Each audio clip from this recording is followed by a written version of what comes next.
Everyone wants to change the world, but no one wants to change himself. This was written by Leo Tolstoy in reference to people's proclivity to point out at the world and project blame rather than to point in at themselves and ask, why? What can I do?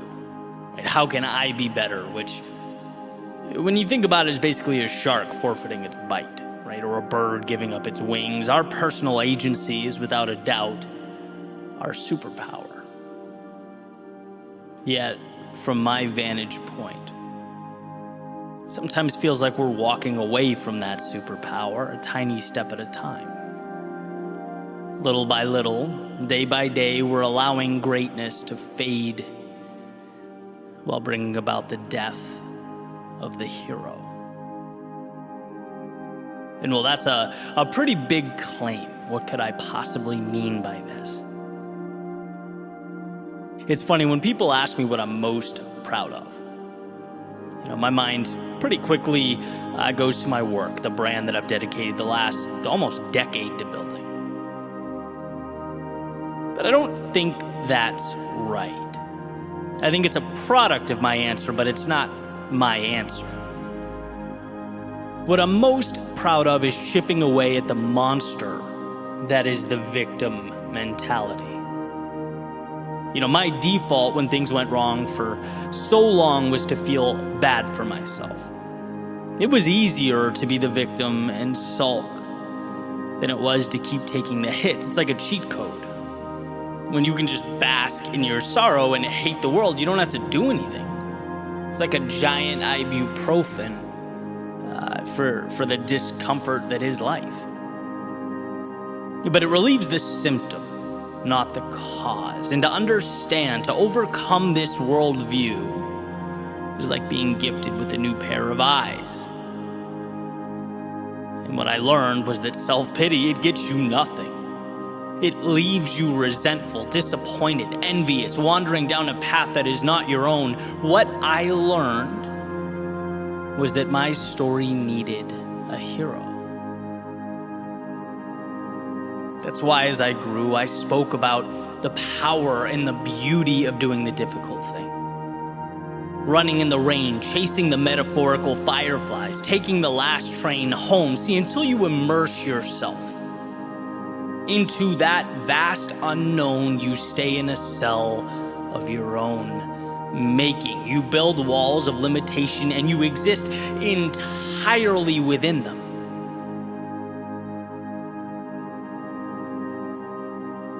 And as time has progressed,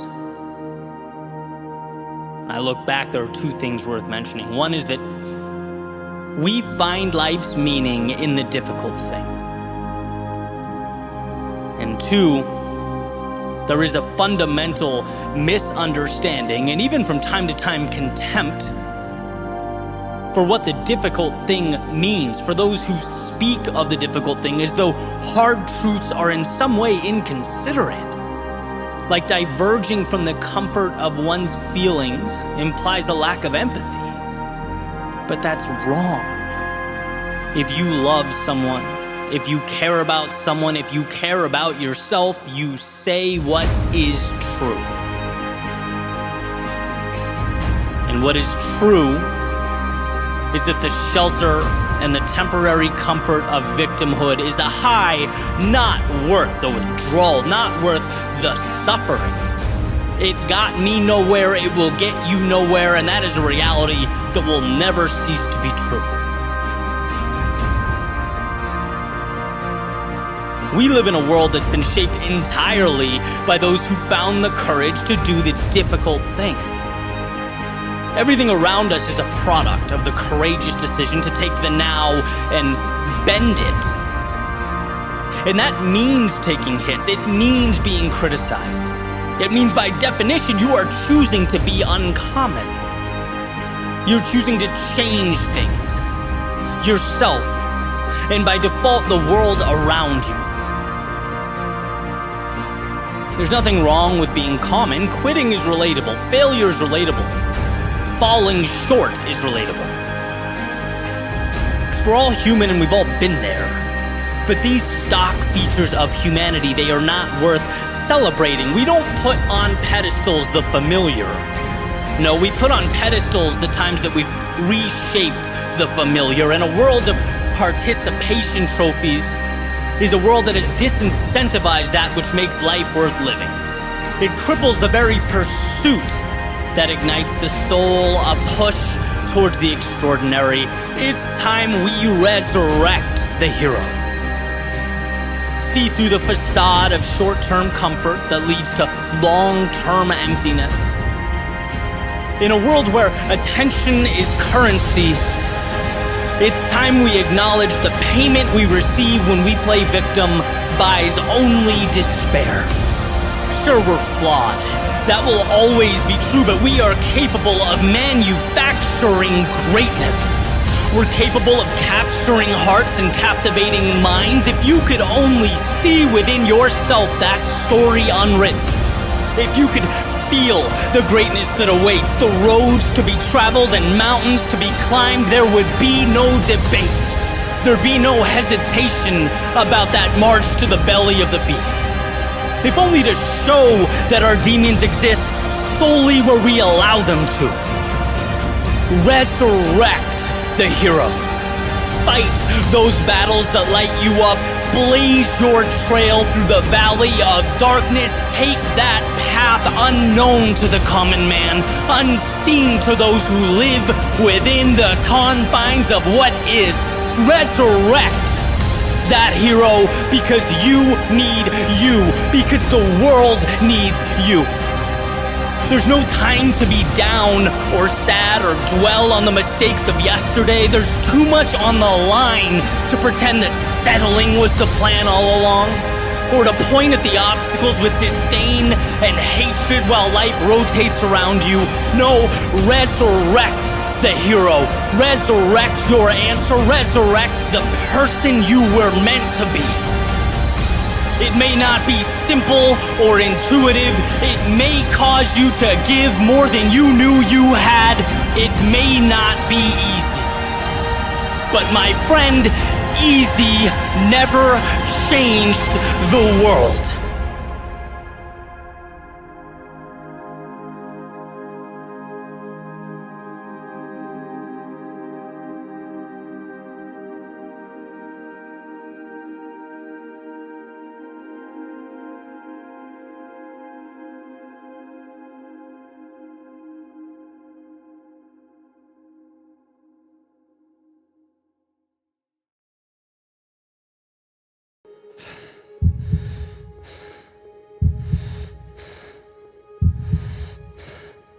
We were just in the moment, grinding and allowing the muscle to fail.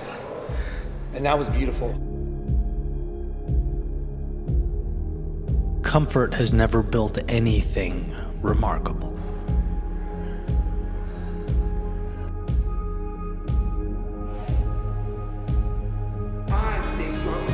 We don't chase easy. We manufacture resistance. I need more. We make life harder on purpose, so the world feels lighter when it matters. Give it a hold all you got. 5, 4.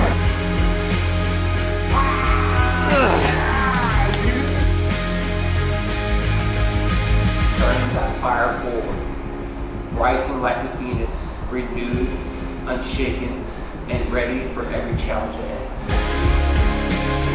This isn't just training.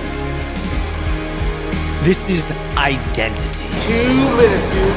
You got this. It's choosing who you become every single day.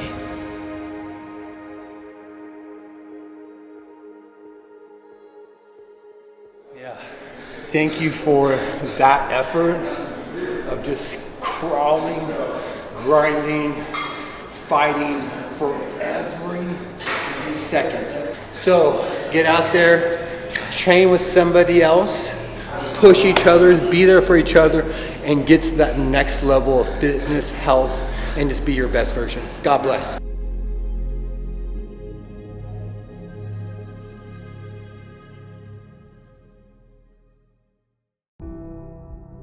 So I wake up, my feet hit the ground, I get out of bed, walk into the bathroom, turn on the sink. I look up, stare at the reflection in the mirror. It's time to rise, the voice says.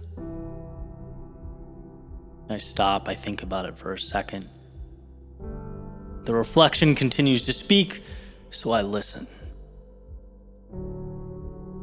It says, Eddie, life has placed some obstacles before you, some valleys.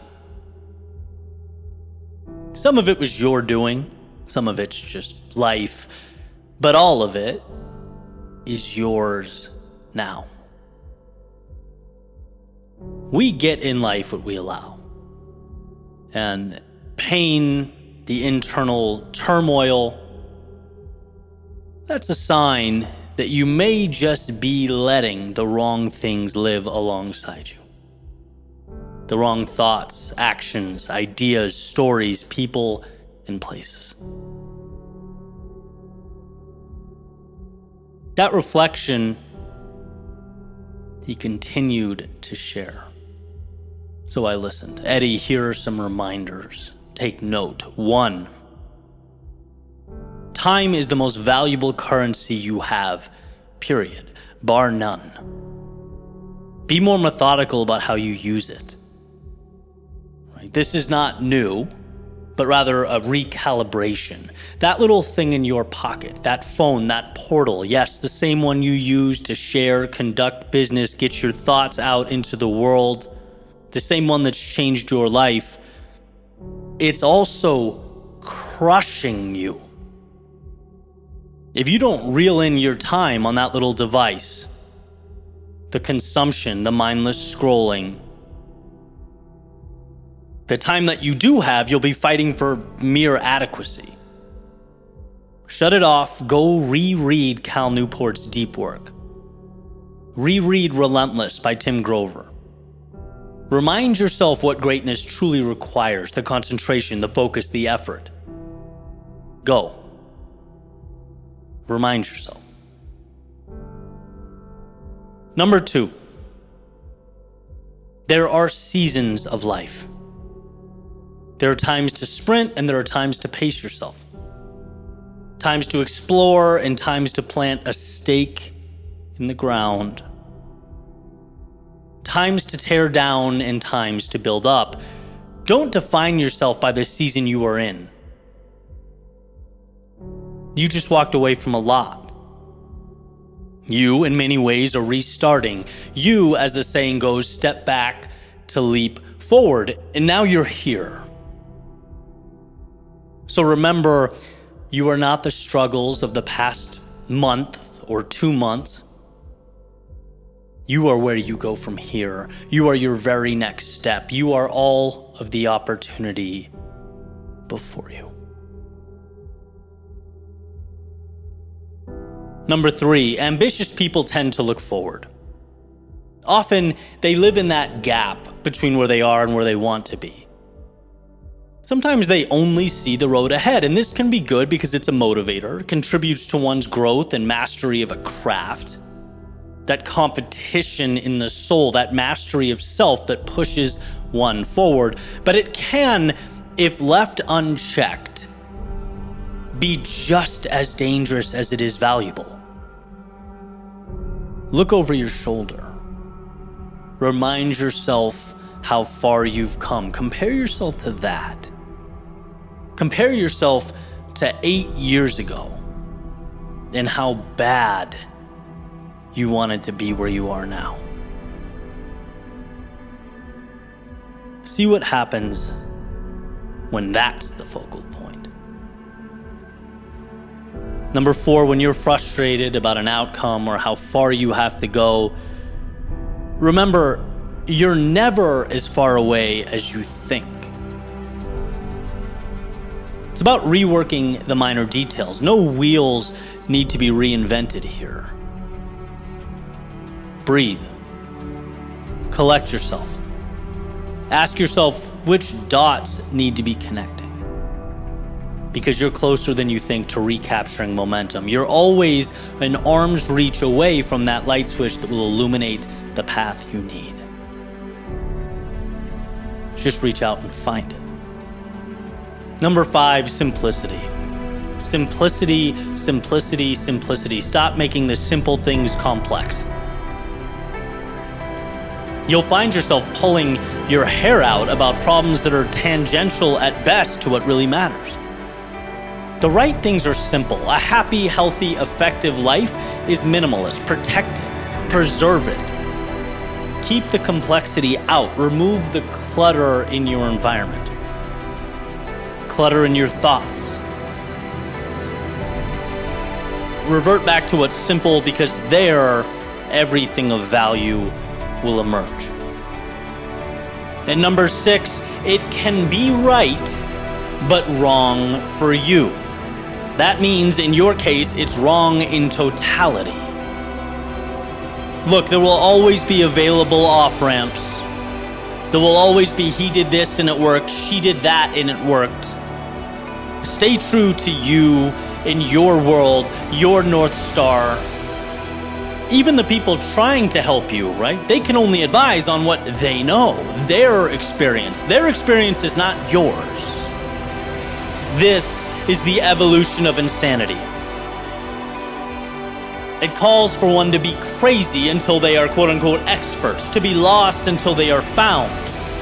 And if you avoid pointing to other people for the answers and find the courage to carve out your own path, eventually people will point to you for the answers. And number 7, as a friend of mine once said, walk into every room like God sent you. You are there for a reason. You have something to offer, something to give, something precious. The world won't know that until you know that, until you live and breathe that, until you operate with conviction. Give yourself the respect you hope to be granted by other people. The reflection pauses one more time, looks at me through the mirror and says, it's time to rise. Life has given you some obstacles. It's placed some valleys before you. Some of those were dictated by life. Some of them are your fault, but they are all of it, every single piece, yours now. We get in life what we allow. And pain, the internal turmoil, that's a sign that you may just be allowing the wrong things to exist alongside you. The wrong thoughts, actions, ideas, stories, people, and places.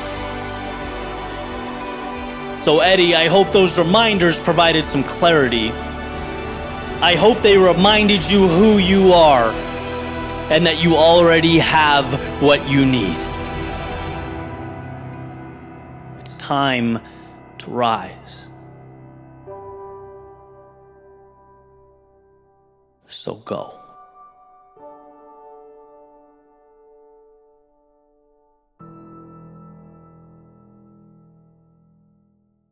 Most people experience neither victory nor defeat.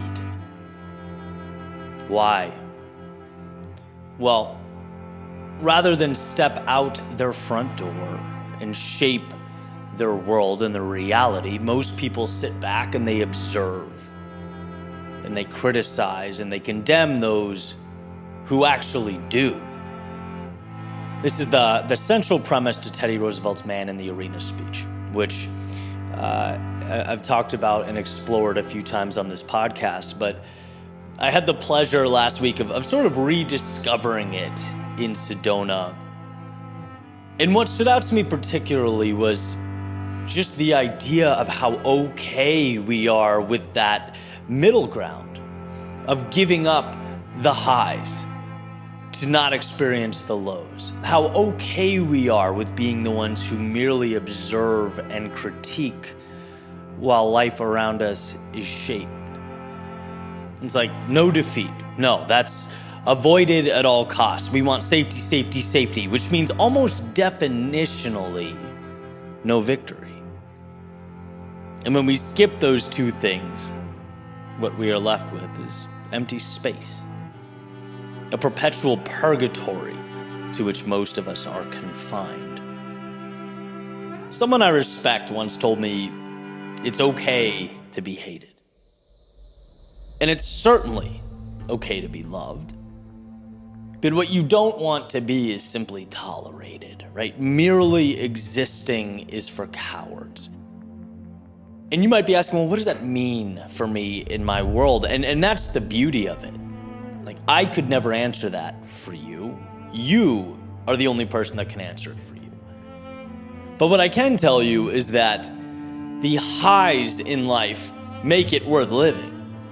I can also tell you that you don't get highs without lows. And so to avoid life's turbulence because you're scared of the risk or you're scared of the criticism is to deprive yourself of life's beauty. Now, am I perfect at this? No. No, I don't think anybody is. And that's the beauty of it, right? That's why I surround myself with people to help push me along. Because every chapter of life demands a new level of courage, new risks. You don't even realize that you've moved up to the cheap seats and you need to step back onto the floor. And it's also, funny enough, easy to see in others, or easier than it is to point out in your friends than it is to point out in yourself, right? Like I talked to a friend recently. He was talking about a business idea and just going through everything that can go wrong. What if I fail? What if this? What if that? And they're genuine, like they are reasonable concerns. But I just sort of posed this question to him, like, well, what if everything goes right? Think about the upside. Are you thinking about what that could do for you and your family? Are you thinking about the impact? Are you thinking about the financial upside? Are you thinking about that stuff?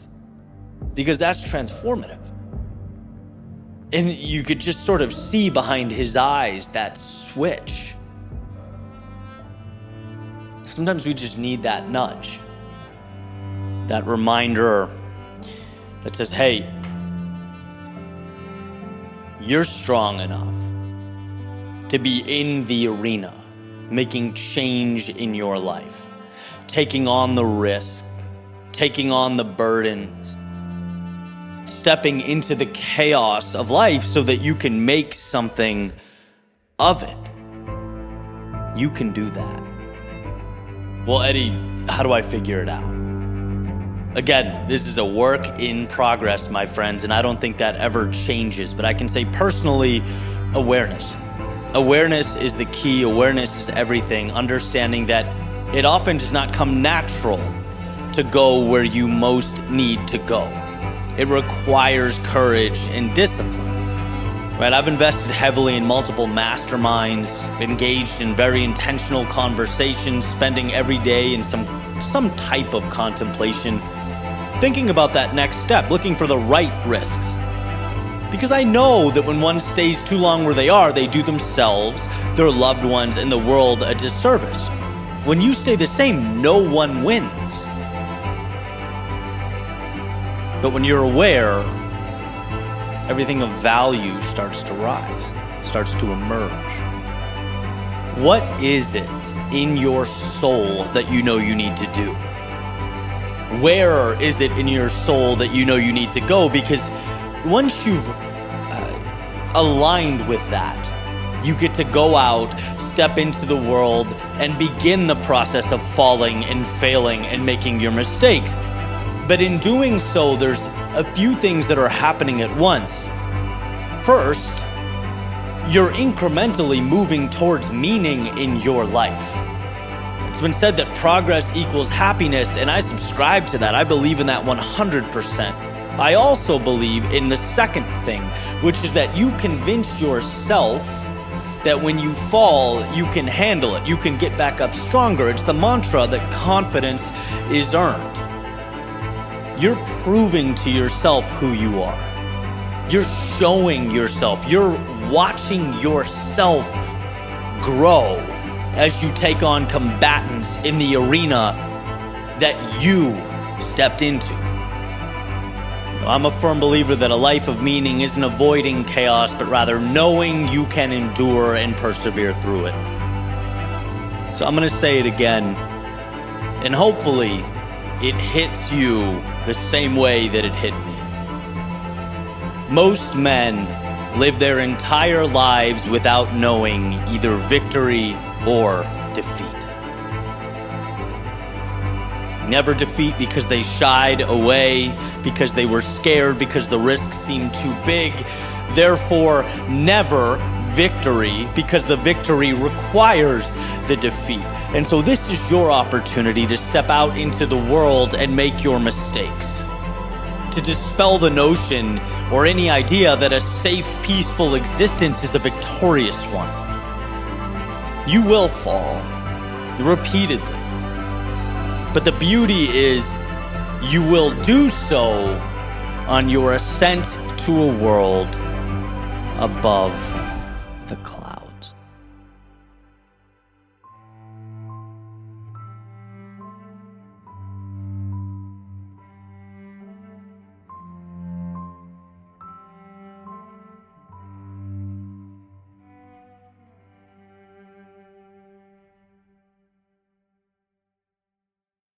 There's a moment always in every workout, every pursuit, every journey worth taking, where the weight feels just a little too heavy. The fire burns just a little too hot. And the voice in your head whispers, "Hey, you don't have to do this." But that voice doesn't understand what a gift this is. You see, we live in a world that glorifies ease, that sells comfort like it's the destination. But the truth is, growth lives in the fire. Peace is found through the chaos. And meaning is sculpted in the trenches of effort.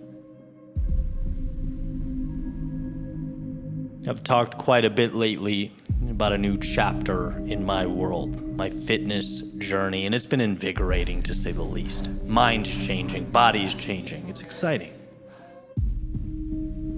But like all things of value, it's also difficult at times, sometimes incredibly difficult.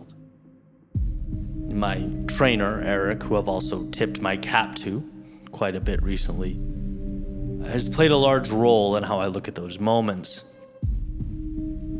In fact, there was a very specific moment not too long ago that was a turning point for me, finding myself at that edge. About 15 minutes into a 20-minute ab session.